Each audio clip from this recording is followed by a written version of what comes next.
guides to this occupation, while their children are wrapped up at TV holding their oxygen machine. What if a wife loses senses by the false news of murder of his husband? What if a son loses hope by the false prank of his father's death on radio? What if the children are sleeping in the Palestine but the TV is silent? What if the innocent children are begging for peace but the radio is voiceless? What if the cries of women are echoing in the mountains of Kashmir but the media is speechless? And ladies and gentlemen, what if the radio and television are snatching the moral values from the daughters of the generation? Yes, Mr. President, it is indeed a fact and a reality that the radio and television has seized our feelings for humanity and has ended our spirit of help and sacrifice for the victims. So today, I am going to speak in opposition to the motion, the role of radio and television. No doubt, sir, it is a waste of time.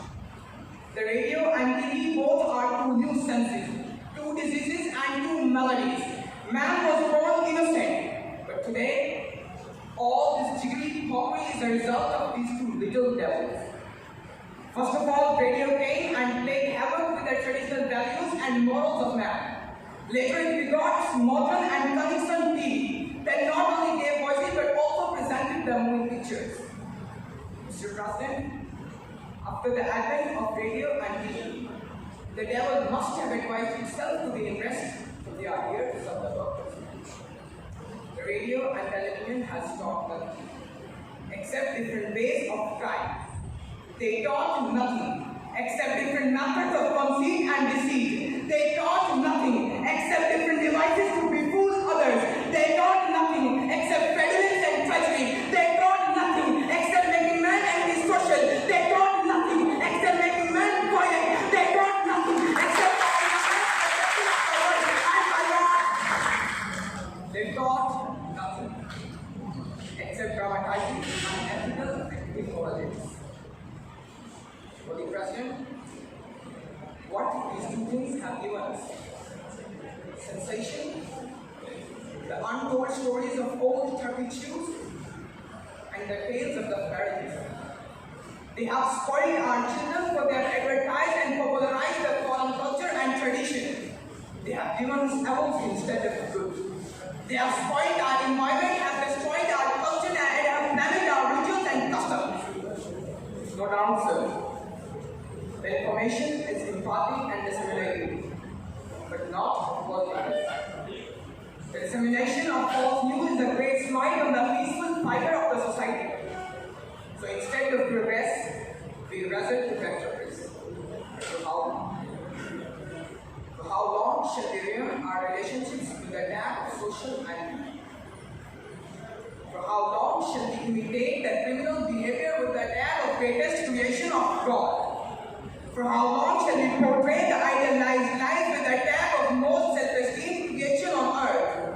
For how long shall we wrap ourselves with the tag of followers of Prophet Muhammad? For how long shall we skim our surface of issues with the tag of tariff of God?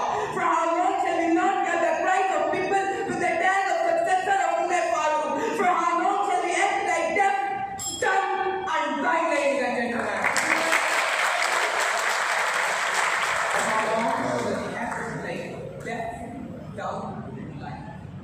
Mr. President, we shall not be able to utilize the message of humanity unless we get rid of TV and radio.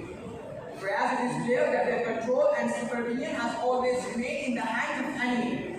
And so as a conspiracy, we, the Muslims, are sinking into an abyss of non-Muslim civilization. And now a man feels himself the greatest creation of God in just splitting the jump.